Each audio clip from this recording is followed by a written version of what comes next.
Hey there, Professor, look what I brought. Now tell me what's my rock.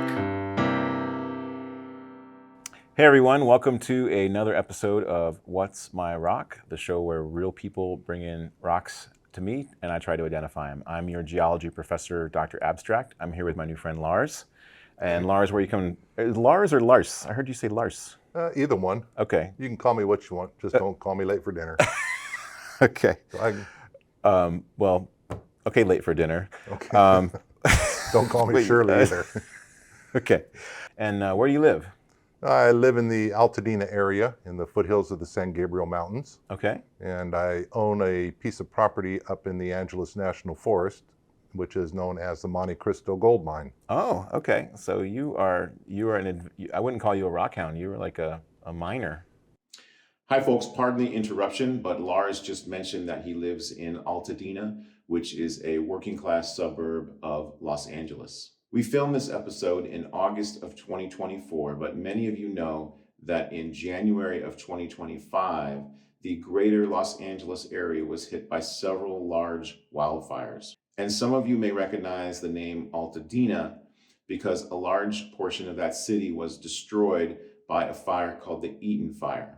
Lars has given me permission to let you know that sadly, he and his wife lost their home in the Eaton Fire. They are physically unharmed and living elsewhere temporarily, but as you can see from this photo that Lars took, their home was completely burned to the ground. He also posted a video of him escaping the fire and narrating photos from the aftermath in a video on his YouTube channel. And here's some of the footage from that video.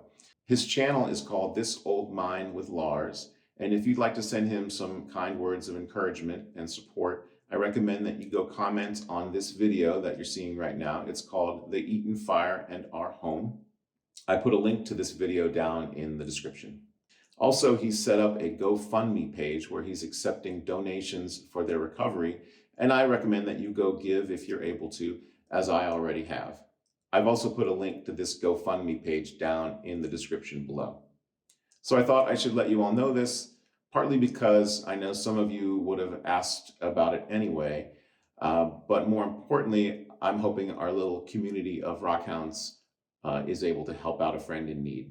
Okay, now let's get back to the show, although it might be a little more poignant for you now, and let's all wish Lars and his wife best of luck in recovering from this tragic loss. I wouldn't call you a rock hound. You were like a miner. Well, I'd like to be a miner, but I'm too old to be a miner anymore.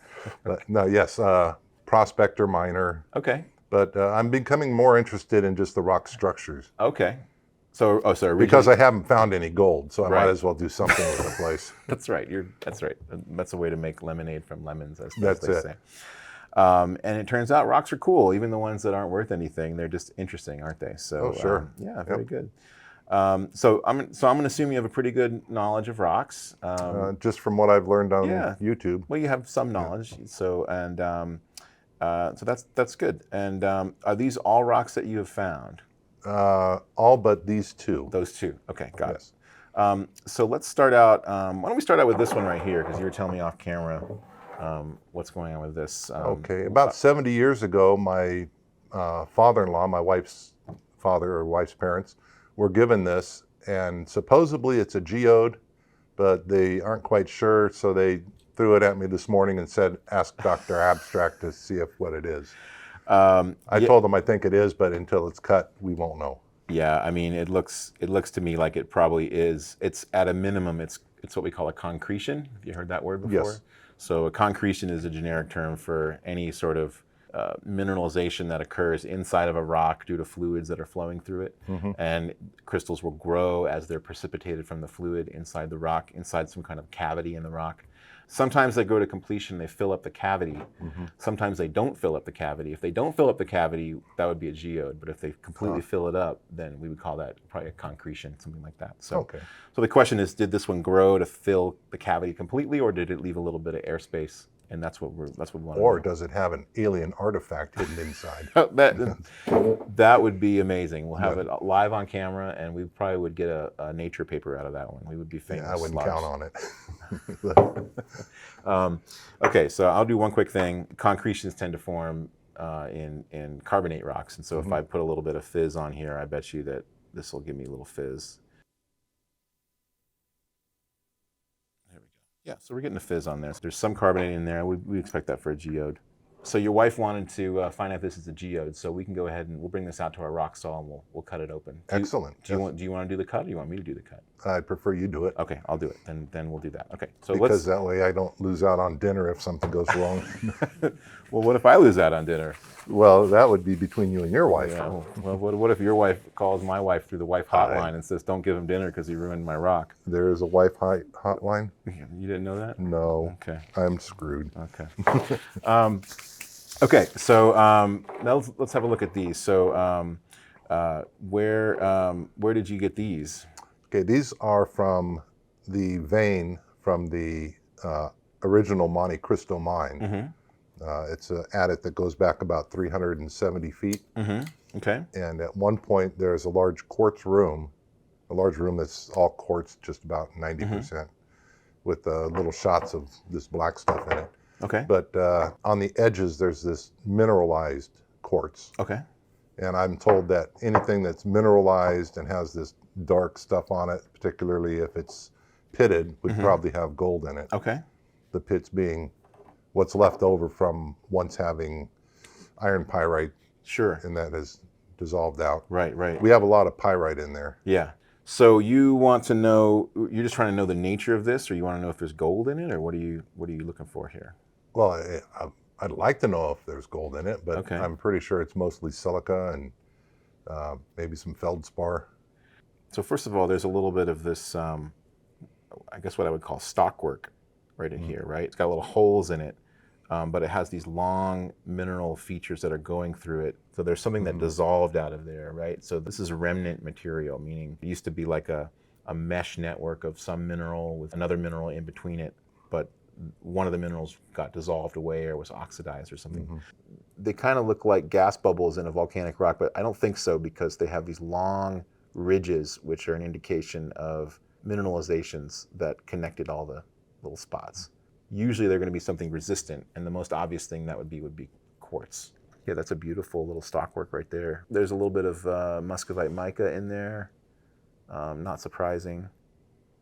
And you said there was sulfides in here, right? I believe so. Probably, I mean, there's a lot of iron oxide here, which would come from oxidation of pyrite, sure. It's a very irregular looking, but I think it's all one chunk. I think this is one big quartz vein, right? This is one big, like, huge quartz vein, quartz pyrite vein, and this is the same stuff here, right? Yes. Yeah, this doesn't have as much of the stockwork on it, and a bunch of quartz with iron oxide stains. Yep, this is mostly, it's a big quartz vein. I'm almost certain if we hit this with the XRF, we're just going to get iron and silicon. I'm pretty happy with this interpretation. We might get a little sulfur. Is that something you wanted to test to see if we get a little sulfur to confirm the sulfide hypothesis? No, I'm pretty sure there's sulfur. Okay, all right, yeah.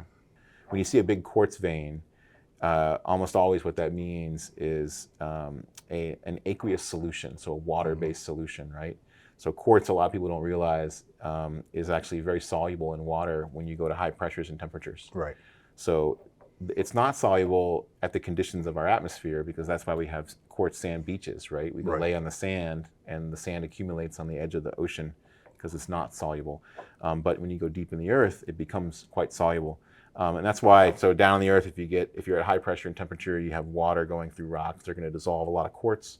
They're going to dissolve a lot of SiO2, silicon dioxide, from all the rocks, whatever they go through. And then those silica-rich fluids are going to penetrate surrounding rocks, and if they're cooler, if the surrounding rocks are cooler, they're going to precipitate all that stuff as these veins. Now, once that happens, a lot of stuff goes in those veins, right? So there's a lot of things that will dissolve in a silicious aqueous solution, which includes things like, maybe some sulfides, maybe some gold, chlorides, all kinds of things can dissolve in those. So when you find a quartz vein, there's always a lot of action, a lot of geochemical action going on. So that's why your gold mine is near this thing. So, but I mean, you probably knew all that, though, huh? Does that sound right? No, well, you put it better. Okay. I mean, I just say, it's, the water comes up with the fluids, and That's right. Water comes up with the fluids, but it's very It's high pressure, high temperature. It all happens at high pressure and high temperature, and you only see it here after it's been eroded and uplifted by tectonics, right? Yep. So this is happening, And probably. a lot of people think that just because that it's it's a liquid, it's like waters, and it can't be more than 212 degrees or it'd come out as steam. Right. Well, under pressure, you can have that water at 1,000 degrees. That is correct. Absolutely. The pressure goes up with the water attempting to boil off the steam. That is correct. And I used to work in a lab where people did experiments on dissolving quartz in water at high pressures and temperatures, and they were making what we call a supercritical fluid, where has properties of a gas and a liquid at the same time, all with quartz dissolving into it. And if you go deep into the earth, quartz will dissolve completely. It's really pretty wild. But these fluids, they're very reactive, and they'll dissolve all kinds of other things in them. So that's why there was sulfides in there, and I think you're right. That's what this red stuff, all this iron staining, is probably from sulfides that were oxidized in there. So that all sounds good. That sounds good to me. This is not a rock that you'd give to your mother or something. It's not the prettiest rock in the world, but it's a very interesting rock, right? Yeah. It's got a lot of things going on. So it's ugly, but it's got character. Oh, it has a lot of character to it. It's kind of like me. I think you're very handsome, Lars. That got awkward. Yeah, okay, let's take this one. I'd like to hit this one with the XRF because this one is very dense, and it clearly has some magnetite in it because it's extremely magnetic, as you showed. And I'm curious to see if this has a bunch of sulfides in it. There's some greenish material in here. Let me have a look. There's my hand lens. Let's see what this green stuff is. It might be silicate material. Let's see. There's a little flaky green stuff, which might be a mineral that we call chlorite, or it might be fuchsite. Fuchsite is a greenish chrome-bearing muscovite mica, which can occur in the San Gabriel Mountains. In fact, I wonder if that's what this is. Is this near like a chrome mine? Chromium mine? Not that I'm aware of. Okay. Mostly gold, titanium, and iron. Gold, titanium, and iron. And lizards. We got lots of A lizards. whole lot of lizards. Yeah, they're always around here. Yeah, there's some iridescent surfaces in here. Yeah, so I think this is it's probably going to be mostly magnetite. I'm sure there's other things in there, though. There's definitely some of these green silicates on the surface. They look a little flaky, like a little chlorite or a fuchsite, something like that. And it looks pretty dominant by those things. But I think it'd be fun to hit that with the XRF if that's okay. Sure. All right. Sure. So let's put that aside to the XRF. I think we're going to do. In fact, if you want, you can keep that one also. Oh, well, I mean, when it comes to these rocks, I have tons you of have the tons stuff. of it. Right. Of course, there's a lot of it. That's right. It's private property, so I can right. pick up rocks. So it's exclusive. It's artisanal. There you go. There we go. Okay, and now this come from your property too? Yes. Okay, so this one to me, this looks like a hydrothermal vein. It's very white, and that to me usually means there's been some hydrothermal activity. Some of it is white, some of it isn't white. Some of it's kind of clear, or what we call vitreous, which is kind of shiny. There's some green minerals in there that look like they could be olivine, and then there's green minerals that are diopside. So I think this is what we call some kind of a calc-silicate rock. This face here is predominantly calcite that's been leached out. That looks like calcite on that surface too. So let's let me do a couple little tests here. All right, so here's a calcite, and we're definitely getting a fizz on the outside. Now the question is, are we going to get a fizz on this side? There might be calcite in here, but there might not be.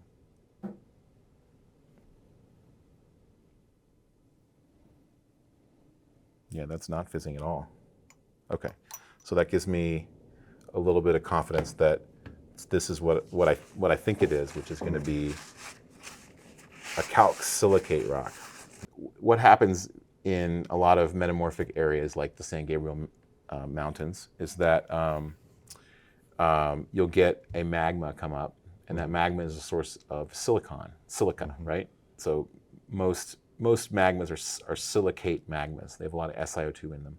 This magma will rise up, and sometimes it will intrude a carbonate rock. So what is a carbonate rock? That's a rock composed of mostly carbonate minerals. So we're talking limestone or marble, or a dolostone, and it's going to contain things like calcite, which has a composition CaCO3, calcium carbonate.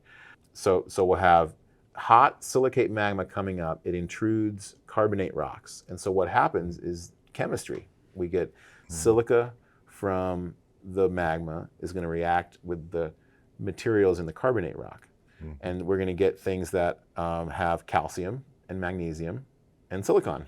Okay. So we're going to make new minerals that weren't there before. Okay. So if you went back in the field, I would look very carefully for a marble. Probably going to be gray, or we must have a marble around here somewhere, right? Here's some marbles. Here we go. I can just turn around and grab rocks. That's because we're at Pick a rock, any rock. We're in a rock class. So here's a couple of marbles. They're probably going to look a lot like this. This one actually, they're going to be whitish. They're going to be kind of coarse grained, and it's really easy to test because you just scratch it you don't even have to put acid on it. It'll scratch easily with your car key. Okay, because calcite is a pretty soft mineral, and it scratches very easily. All the silicate minerals will not scratch with a car key or with a nail. In fact, this is a little tip for the world. I know it's fun to put acid on calcite. That's one of the great fun things about geology. But I never bring this in the field. When I identify marbles and carbonate rocks, I have a little nail. I keep it in my fanny pack, and I don't let anyone take my picture. And I just take the nail out of my fanny pack and I scratch a rock, and that's my carbonate test. Is just do it by hardness. Okay? Yep. And this one it feels like it's mostly magnetite, but let's hit it with the XRF to see what other elements we can find in it. Dude, the reason I want to find gold is so I can buy an XRF gun. They're fun. They're expensive, but they're fun. It's fun. Well, you know what? Technically, this is yours because it belongs to the taxpayers of the state of California. Well, is there a particular spot you want to hit? Anything. Let's just whatever it balances on. Yeah, whatever it balances on. You know what? Or should we use our let's use our stand. Fancy. Go ahead, I'll take. Oh, is it fitting in? It's a little too big. Oh, that's too bad. You can break it. You want to break it? Sure. Yeah, okay, that would be good. It's just a rock, you know. Okay. Let's do the breaking live on camera, Dylan. Okay. Where's the rock here? Let's see, you got default eye production. Yeah, why don't we do it? You can come around and do it. Okay. You can be a star, Dylan. Okay. Start Fantasia here. So I won't wind this up like a baseball bat. Okay. There we go. There we go. Yeah, perfect. That should be a good piece. That'll work good. Okay, close it up. Close that up. Good. All right, so we got a smaller piece, and it's going to fit in there, and let's analyze. Okay, 36% iron, 0.2% manganese. Okay, there's your titanium. 3%. You said there was titanium, right? Okay. Yeah. So titanium usually is not going to dissolve in magnetite. I would suspect the mineral that has titanium is probably going to be, either rutile, which is titanium oxide, TiO2. Or ilmenite. FeTiO3. Okay, so here's our analysis. Let's sort by, there we go. So 37% iron, that's consistent with their magnetite. There's some aluminum, silicon, a little bit of titanium, magnesium, a little sulfur, a little bit of manganese, and a bunch of other little things that are probably pretty low in concentration. And that's just one spot. We probably, there's some heterogeneity to this thing where if we change the spot, we probably get slightly different. Right. But I think, what's going on, this is mostly magnetite, a little bit of a few sulfides in there, and a few silicates, which are probably these micas or chlorites, something like that. The titanium, it's hard to say exactly what that is without doing further analysis, but I think it's probably ilmenite or rutile, but it's not, 3.5%, that's not zero, so that's something. So this is a complicated rock. It's more complicated than it looks at first glance. And most people would look at that and say that's Lieberite. Oh, Lieberite. Yeah, Lieberite there, it ain't worth nothing. Well, I mean, we have a lot of Kilsurite there too. Kilsurite. Yeah, when it falls off the cliff, and it hits you, it kills you right where you're standing. I've never heard of it. Kilsurite. That sounds dangerous. So, what do you think about this one? What are your thoughts on this one? It's very interesting. I mean, I figured there was a lot of iron in it, right? Because of the magnetivity. Definitely. Aluminum, I thought there might be some because the anorthosite that's in the area is second in aluminum content to bauxite. Right. If bauxite runs out, then they'll start mining the anorthosite.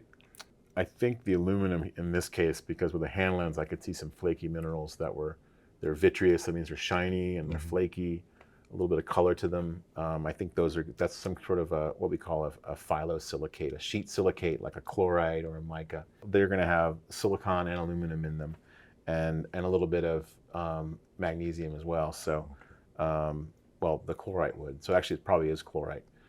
This probably formed in some kind of a vein, I bet, or some kind of a lens. Like probably some kind of a body in either a vein or some kind of a body inside of other rocks. That's usually how these things kind of form. Yeah, we have a lot of extrusive dikes or intrusive dikes up there that are this material. Yeah. Okay. And the veining that I'm told, I haven't done a lot of digging. I haven't followed a vein more than a few inches. Okay. But I'm told that it's very lenticular in that area. Okay. Yeah, that would make sense. I mean, magnetite is not as mobile in fluids as quartz is, so it's probably not. I don't know if it's going to be fluid related. This one here. Lots of times magnetite might settle in a magma chamber, or it might recrystallize along a metamorphic gradient. This one's a little more puzzling. I'm trying to rack my brain on how you get magnetite lenses form. Now I'm going to have to go look this up. No, sorry. More work. That's okay. But that's okay. I always meet people and I'm like, I'm not 100% sure, so I just got to go look some things up. That's how I learn. We'll think about that a little bit. So I don't have as good of an explanation for how this one formed, I'll admit. But I can live with that if you can live with that. Sure, I won't hold you to being all knowledgeable. Well, let's go cut that geode. All right. You want to go over that real quick? Oh my gosh. This was how could I forget? Oy, Bring this that's bad a boy over monster. here. Yeah. It's very heavy. Yeah. But it's not magnetic, which surprised me. This is a petrosphere. It was pulled from the Klamath River up north by Oregon. Probably been out of the water for about 100 years. It's been passed down friend to friend and so on and so forth. But this was a rock that went into the river and found a place where it could roll around on a gravel bed or sand bed.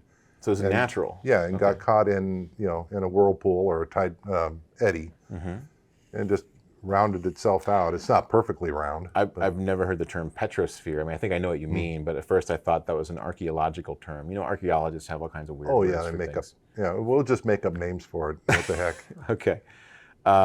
Petrosphere meaning rock sphere. So so you're just using that as a descriptive term. Has nothing. Okay.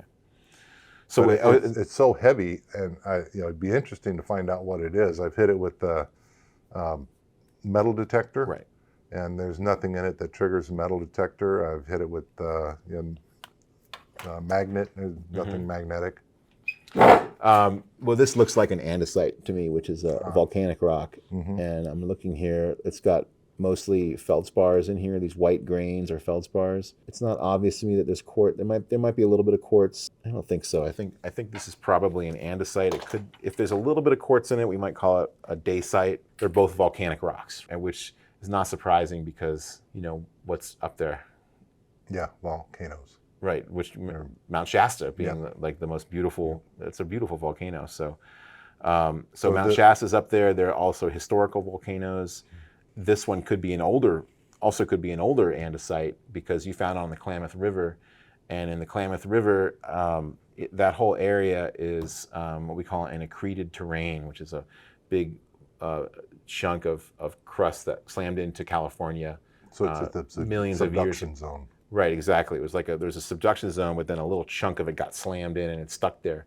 And that old chunk that got stuck there was part of an island arc, which is a chain of volcanoes. So this could be from that. And those rocks are 100 million, 200 million years old, something like that. So this could either be a younger thing that came from a recent eruption, or it could be a much older thing from the accreted Klamath terrains. Well, it'd have to be pretty hard to not grind away to a pebble, over the time. I don't know how long it was in the river.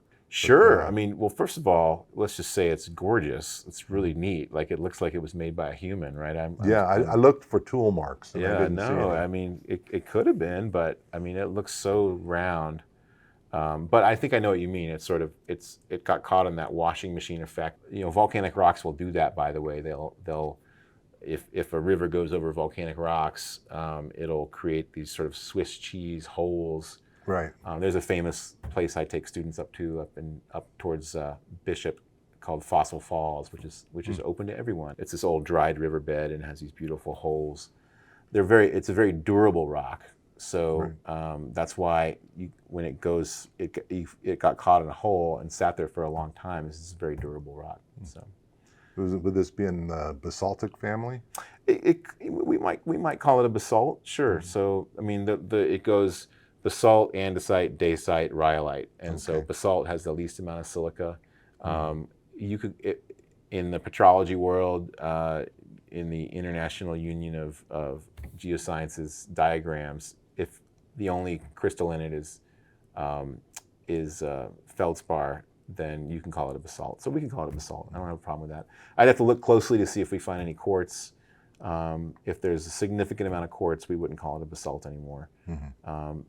But instinctively knowing the geology up there, I'm sort of calling it an andesite just from my local knowledge, but I don't mind calling it a basalt either. I'd have to look at the geologic map to see where you found it, and you could do the same. Well, I don't know exactly where it was found. Oh, you don't know where it was found? No, it's been handed down for years. So this is a volcanic rock, rounded in a stream rounded volcanic cobble, either andesite or basaltic, something like that. Nature's cannonball. You'll probably see these little black minerals in here. Those are hydrous. Those are probably hydrous minerals like biotite or hornblende. It's characteristic of a subduction volcano because there's a lot of water in the magma. So you'll see those in there. But I think most of this looks like a lot of feldspar. I see some crystals that are zoned, which means they have a core and they grow and the composition changes like little tree rings. Those are almost always going to be plagioclase, so plagioclase feldspar. So I think I'm happy with that. First, it's definitely volcanic, probably andesite or basalt. It makes sense with the local geology and also what I'm seeing right here. That's a cool one. That's awesome. Well, one thing I can take away from this this meeting is look closer. I mean, I've been looking at more or less the big picture. But, right. You go down to the grain and to the. Well, you want to do both, right? Yeah. So in fact, we sometimes we go down to our scanning electron microscope where we go even closer. Depends on what we're trying to do. But yeah, you want to do geology at all scales, right? Right. Do it microscopically, do it in a hand specimen, do it out in the field, do it using maps, do it using things that aren't even rocks, like chemistry. There's many, many tools that we have to understand natural rocks. A whole new world. Well, let's go cut the rock. Yep. All right. You ready? Yep. Okay. All right, Lars, you want to tell me which way to cut it? Either way. You pick. We'll go from front to back. Probably down that? along this line there. Okay, that's good. I would cut it Cut it across the... I would cut it like this so we preserve that, right? Okay, yeah, Cut sure. it right through this ugly part. And that way you have, okay.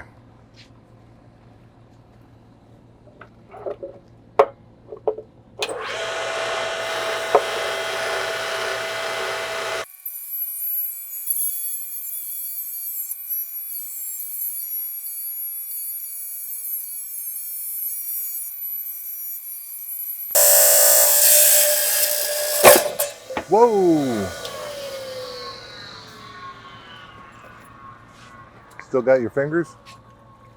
What's that? Still have all your fingers? That one did catch me a little bit. 1, 2, 3, 4, 5, 6, 7, 8, 9, 10. They're all here. Yeah, they're all there. That was hard, very hard. But Yeah, there's I a was reason for wondering. that, because it's filled with quartz, which is a very hard mineral. Has a hard. That was that took a lot longer than I thought it was going to take. But are you guys ready for the big reveal? Yes. Did you see it already? No. Oh, you didn't see it? Okay. All right. You want to come out? Bill, can you see it? Is it in the light? Voila. Okay. Look at that. Ooh, nice. It's like a nice agate. Mhm. Yeah, I wouldn't call this a geode, right? No. I mean, some people might call it a geode. To me, a geode needs to have an air pocket in it. Yeah, it was But it's a crystalline beautiful, beautiful agate. I probably call it an agate. But some rock hounds are probably going to disagree with me. That's okay. That's what YouTube's for. That's right. That's right. I'm just a professor. I'm not a rock hound. But this is silica for sure. Quartz, basically quartz, and these are growth bands. So, all right. You want to take those? Awesome. Thank you. All right. I take my lapidary stuff that I've Yeah. got at So what the you want shop to do is and you want to polish it up. Yeah, polish them up and make them look nice. Yeah, Yep. for sure. All right, good. Well, let's go back in and wrap it up, I huh? have to talk to my wife and see if she wants me to donate half. Oh well, no, don't donate half to. We're fine. We got plenty of. You give it to. You'll find somebody for it. Okay. Well, late for dinner. We cut the rock. And any other questions about this one? I mean, it's basically. No, it is what it is, and yeah. it's nice. Yeah, it's cool. It doesn't have the crystalline structure in it that I'm sure my wife would have wanted. Yeah, she wanted little pointy quartz crystals in it, or maybe amethyst or something. But it's got some beautiful banding. The banding are growth layers, kind of like tree rings. Okay. And it looks like it was probably in fluid the whole time, because I don't see any evidence for crystals that would have formed in air, right? So that's a classic concretion. And do you know what unit that they got it from, or they just someone gave it to them out of the blue with no context? No, it was like this. It was just handed down. Gotcha. Okay. And I know more about this than I do. Oh, gotcha. Okay. Well, after 70 years, Yeah. it's like popping a time capsule. Yep. But I guess opening every rock is a time capsule because they're millions of years old. So. Well, you don't know what's in it until you open it. Yeah, that's right. So, all right. So just to review, we've got a sort of a quartz vein with some stockwork, probably from sulfides that were decomposed, or some other iron mineral that was decomposed and left behind some resistant quartz ridges. We've got our calc-silicate rock here with our mostly quartz. It may have some feldspar in there too, with olivine and diopside. There's probably other things in there. A little bit of calcite surface on that. We've got our magnetite chunk, and I realized probably what I suspect, this is my theory how this formed, is that this could have been a sulfide deposit that was then the conditions changed and it metamorphosed into magnetite. Here's why I say that, is because sulfides are mobile in fluids, in certain fluids, and they'll deposit themselves as a fluid. Magnetite, not as much, to my knowledge. Correct me, YouTube, if you know of other ways. But I think what happened is it probably started off fluid mobilized sulfide deposit that then was later oxidized and desulfurized. Those are all three words. I think those are all words.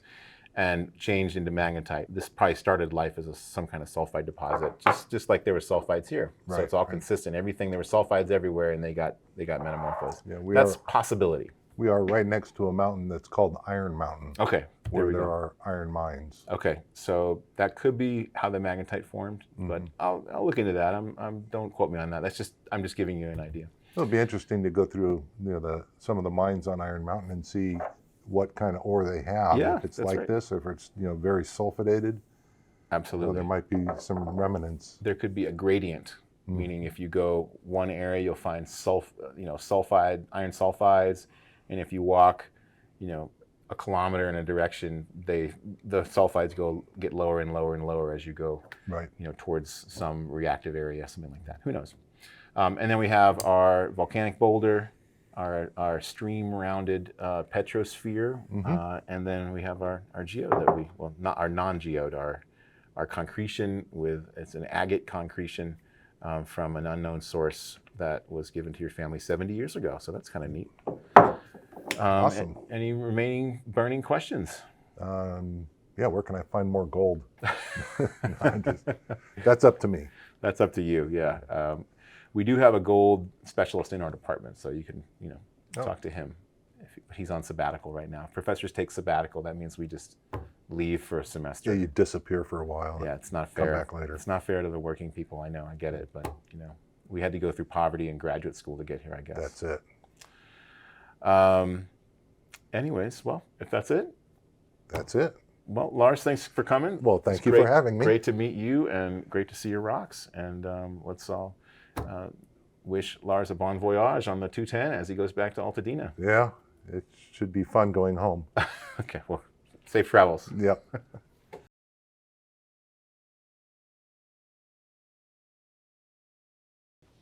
All right, it's time for the recap with Dylan. What was your favorite rock that Lars brought us? Probably the petrosphere in a way. Yeah. I mean, it looked like andesite for sure. I mean, a textbook andesite, but it also looks in a way like a moon when you view it up close and such. So. Yeah, it was very cool. I like that one. Yeah, and then the agate, the non-geo, the concretion. Right. That was pretty beautiful when you cut it open. That's always fun. Cutting rocks on a water saw is fun because it's already wet when you cut it. So, as you know, when you wet rocks, that makes the colors really pop. So when you cut it on a rock saw, a water rock saw, you pop it open, it's all just brilliant and looks fun. So, how about yourself? Which one caught your eye? Let's see. I mean, I'm very partial to the calc silicates just because I like the chemistry behind them. Maybe not the prettiest rock to people, but I like the crazy minerals that form in them. It's like it's pretty weird. You could have like a granite next to a limestone, and next thing you know, you make olivine. I mean, how cool is that, right? Yeah. So it's just a neat system to think about, and it has very satisfying phase diagrams to look at. Those of you who like phase diagrams, which is basically nobody but me, but that's okay. What else? He brought us the stockwork quartz vein. I think that's what that was. Yeah. And it definitely struck me as something that you'd find in a hydrothermal environment. Yeah, absolutely. Just with how its appearance in general. So. And he had the magnetite chunk, and I think I'm right that I've read papers on experiments. I've read a paper on an experiment of magnetite solubility in pure water, and it was vanishingly small. So I don't think that magnetite was concentrated by fluid, but I think a better explanation is that a sulfide reacting to magnetite after it was concentrated as a sulfide. That could be the answer, but I'll have to look that one up. YouTube, put it in a comment if you know how to answer the question of how magnetite becomes concentrated in metamorphic terrains. Let us know. I'll be looking that up too in the peer-reviewed literature, not joesrocks.com, but peer-reviewed literature. Nothing against Joe. And what else? I guess we blazed through all of those. Yeah. It's pretty cool array. I like that petrosphere too. I thought when he said petrosphere, like I said, it was an archaeological term because maybe some indigenous person made that or something. But then when he said it was pulled out of a river and it formed naturally, I was like, wow, that's uncommonly spherical for a natural process. But sure, why not? Yeah, I know that up in Washington State they have the scablands, which has the potholes like Fossil Falls does. So I could see a boulder of some sort getting tumbled into there and then that's right. Spend an eternity in the ringer and get rounded. Yep, that's right. But to be perfectly round, it was impressive. That was a really neat sample. So, and he sounds like he's having a good life there up with his mine that he bought, and in the San Gabriel Mountains, just having a good old time cutting rocks and doing stuff. So Sounds like a good retirement. that sounds really good to me. That sounds good to me. I'll have that right next to my model railroad and my beekeeping outfit. It's my retirement. All right, any final words? Not today. I mean, just keep on rock hounding, keep bringing us some neat rocks. And we had some good ones today. Yeah. Thanks for watching, everybody. If you'd like to be on the show, email us at whatsmyrock@yahoo.com. I'm Dr. Abstract. This is Dylan. Happy rock hounding, happy geologizing. We'll see you next time. Yeah, I've seen it all. That's why they call me a professional. I know you're proud of what you got, but this rock ain't worth diddly squat. I'm not saying that you'll never be wealthy, but this preoccupation doesn't seem healthy. Don't give up your day job, you better keep it a hobby on the weekend.